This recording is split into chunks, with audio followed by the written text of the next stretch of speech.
All right, so you've done it. You've spent hours, maybe even weeks, designing the perfect DIY escape room. The puzzles are clever, the story is set.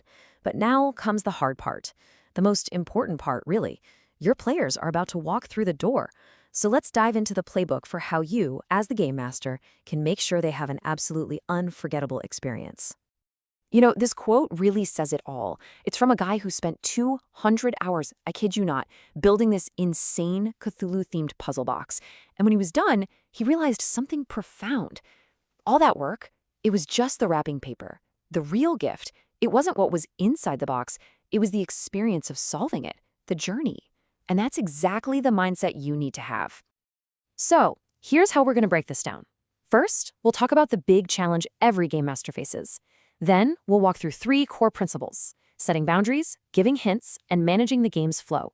And we'll wrap it all up with what your ultimate goal should be. Okay, let's get into it. That first big challenge. It's about that moment when you have to switch hats. You're no longer the creator. Now you're the host. Think about it. The props are all in place. The clues are perfectly hidden. The whole story is just waiting to unfold. You know every single secret, right?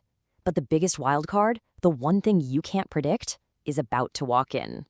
Your players. Your job isn't over. It's really just beginning. Your role as a game master or GM is so much more than just sitting back and watching. You are the conductor of this whole experience. You're the storyteller, the guide, and most importantly, you are the guardian of the fun. It's your job to make sure the challenge is there, but that the enjoyment is always front and center. All right, principle number 1. This is all about setting rules, but, and this is the important part, doing it without totally shattering that immersive world you've worked so hard to build. You want the rules to feel like they're part of the game, not some boring lecture you give beforehand. So instead of hitting your players with a long list of don'ts that, let's be honest, they're going to forget in about 30 seconds, try this: a simple visual cue. A little piece of blue painter's tape on a drawer handle is all it takes. It's an elegant, super clear way to say, hey, this isn't part of the game, and you don't have to break character to do it. Now here's another really powerful way to do it. You frame the rules within the story. You explain that every single object in that room is part of a delicate, intricate machine. If one piece gets moved or broken, the whole thing falls apart. Suddenly, it's not a rule anymore. It's a shared mission. You've just invited them to be guardians of the puzzle right alongside you.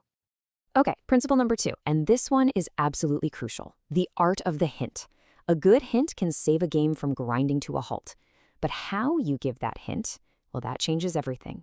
It can't feel like you're just giving them the answer. It has to feel like you're helping them find it themselves. And trust me, it is going to happen. A puzzle that seems totally obvious to you, the person who made it, might be a complete brick wall for your players. And nothing kills the energy in a room faster than a puzzle that feels impossible. This is where your hint system becomes the most important tool you have. So here are 3 fantastic systems for handling hints. First, make them a resource. Give them a set number or make them buy a hint by giving up a few minutes of game time. You could even make them pay by acting out a funny scene. Second, turn hints into something they can earn by finding hidden tokens or solving little side quests. And third, my personal favorite, become part of the game. Deliver your hints in character, as a mysterious butler or a glitchy droid, to keep that magic alive. Let's move on to our third and final principle. This is all about mastering the flow of the game and designing it in a way that actually prevents those frustrating logjams from happening in the first place. This is such a key distinction. A linear game, right, where you have to solve A to get to B and B to get to C, that can be a real problem. If the group gets stuck on one puzzle, the entire game grinds to a halt. A nonlinear design, on the other hand, is usually way better for groups. It lets different people work on different puzzles at the same time. Stuck on the riddle? No problem. Someone else can work on the map puzzle. It keeps the momentum going. And here is a pro-level tip. Your job is to prevent deep frustration. So if you see your players make one tiny wrong assumption at the very beginning of a long, complicated puzzle, don't let them waste 15 minutes going down a dead-end road. A tiny early nudge, something like, are you sure you checked the date on that newspaper? Can save the whole experience without giving anything away. So we've gone through the playbook. We've talked about how to manage the game. But what's it all for? What is the real payoff here, for you and for your players? At the end of the day, you have to remember this. You are not there to stump your players. You're not a gatekeeper. You're a guide. Your whole purpose is to lead them right to the edge of the answer so that they get to have that amazing, incredible aha moment of discovery. You are there to make them the heroes of the story.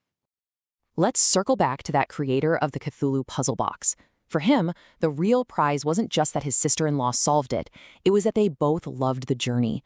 The fun of watching someone's brain work, seeing their eyes light up when they finally crack your code.